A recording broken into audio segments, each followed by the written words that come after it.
Hello, I'm Nicole, and for my intervention project, I researched narrative-based therapy.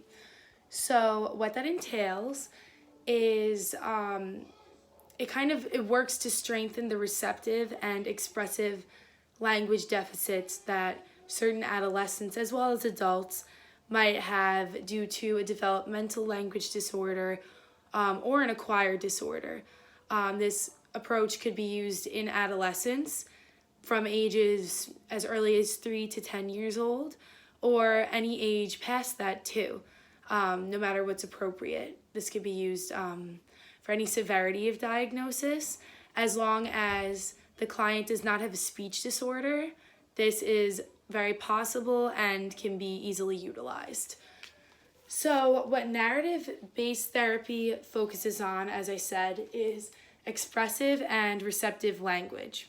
So, oftentimes, the speech pathologist will begin by setting up a situation where a story is present, but it's up to the client to be able to describe certain events and understand what's going on, essentially. So if I were to work with a 3 to 10-year-old client with some sort of a language deficiency, I might use a book similar to this called Commotion in the Ocean. So this is a book, it just has a bunch of different situations with animals and just a lot of opportunity for you to help the client understand the meaning behind certain concepts such as an object or an animal, as well as to sequence events. So what's going on in the picture? Can you think of anything that this animal might be doing besides what is obvious in the picture, as well as being able to describe what is in the picture? So we could start off with maybe this page. So I would first show a client this, and then I would maybe ask, what's going on, just to see what they're getting out of the situation. So as you can see, there's a crab on this page. And so I might ask, do you know what this is called? And assuming that they're not old enough to read, they won't be able to have the giveaway of it literally saying the crab. But if they can read, often they're not really looking at the language or the written words on the page anyway. So I would first ask what this is. I would maybe give them a little hint, well, what color is it? I could ask them. Or what does it have? Does it have fingers, hands, claws maybe? And then they could maybe answer in one-word utterances or nods to reaffirm that they understand what I'm talking about. So along with this, I also have a few toys of some of the fish and animals that are in this book. So to reaffirm that they understand what a crab actually is, I can maybe ask them to, this is the toy of course, but I can maybe ask them to pick the crab out of this bag of toys to see if they even really understand what a crab is. So if they don't, I could first I could use a hand-over-hand approach to cue them, to show them, oh yes, take their hand, oh you go in the box and you pick one up. But, oh, is this a crab? And then I could ask them, oh, is it? Well, maybe they think it is because it's red, it's the same color. But I would just kind of guide them in the right direction to eventually pick the correct toy. So once they have that, we can, affirm that this is a crab. And, what does it look like it's doing? And then we could essentially make up a type of a story situation for the crab. Like in this picture, it shows, little motions around it. If you can't see, there are little symbols, around the legs of the crab showing it moving. But maybe a child won't understand that. So I would put the book down, maybe go, oh, what is the crab doing when it does this? And they could tell me it's walking or hopping or crawling, depending on their comprehension of the action. And then from there, we could say, oh, that's, yeah, it's crawling. So what else do you think a crab does? And then we could make up a scenario, oh, it's fishing in the ocean, or in this doodle, it's sticking its eyes out. So maybe it dug itself into the sand, and how did it get there? Oh, well, it used its claws. So we would set up a sequencing event to get the crab to where they are on the page. So where did the crab come from? That could be my first question after we establish that this is the crab. Where did it come from? The ocean. We would eventually get to that. I could ask him, where do you think on this page it came from? Do you think it came from, the woods? No. Maybe the ocean? Yes. So we would start from there. And then we would say, oh, how did it get there? Did it swim?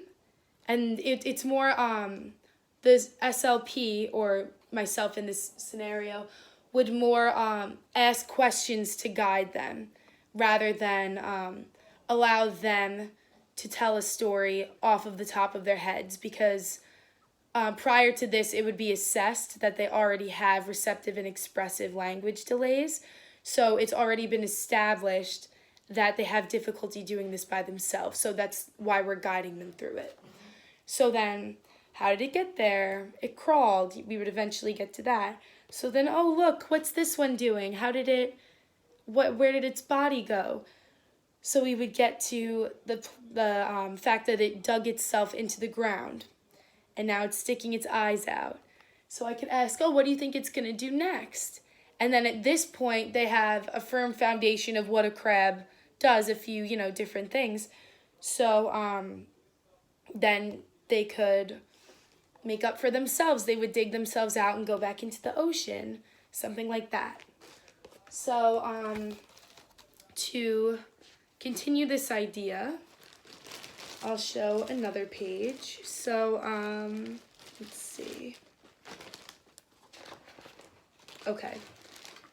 So here we have a shark. So I could ask, do you know what this is? That would be the first step. And then if they can answer me, great. If not, I could say, oh, is this a turtle? No, it's not a turtle because it doesn't have a shell, or it's not green. And then once we establish that it's a shark, we could talk about what it's doing. Like, is it on land or underwater? So it's underwater. So we can affirm it lives underwater. You could see the bubbles, so it's breathing underwater. And, oh, look there, what are these around it? Little fish. So you could establish that it swims with fish to be able to push the idea that it's underwater as well as other animals. And then I could ask them to grab me a shark. In this situation, the shark that goes with this book is actually red, so that could be a little confusing for them. But if they can understand what a shark looks like this has teeth on it, this one has sharp teeth, it's shaped similarly, with maybe a little extra guidance, they would be able to pick out from this bag that this is a shark.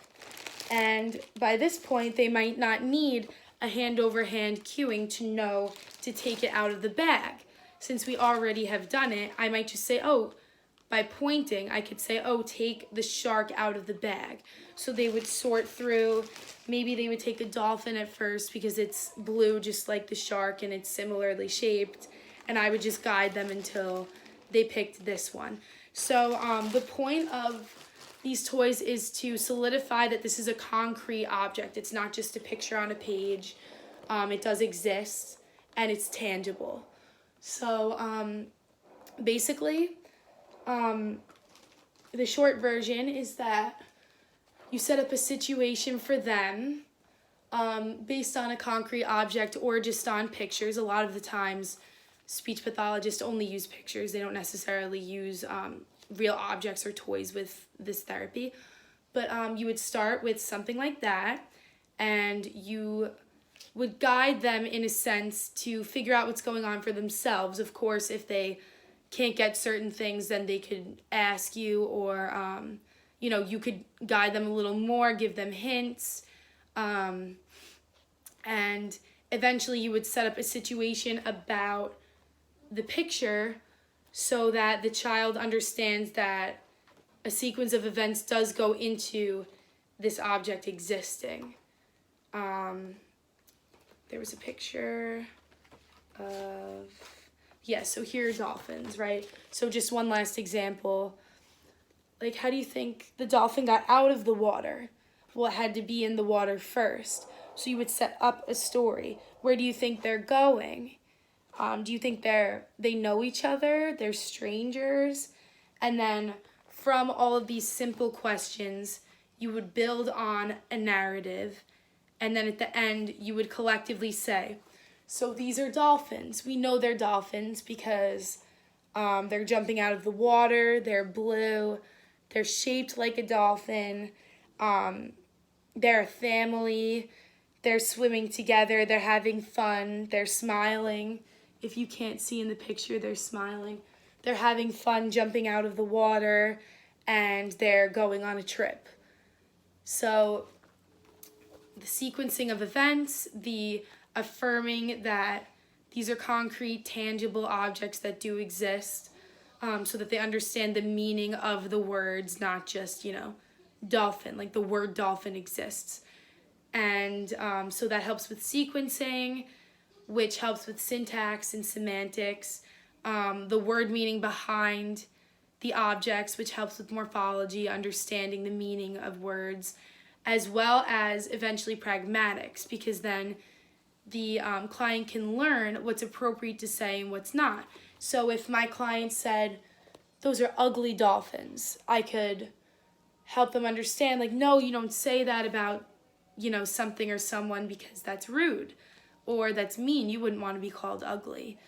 And a lot of stuff goes into that. And of course, it would take a little bit longer than the video that I'm making right now to show each and every one of those things with the client. But this is the short version of how you would implement narrative-based therapy.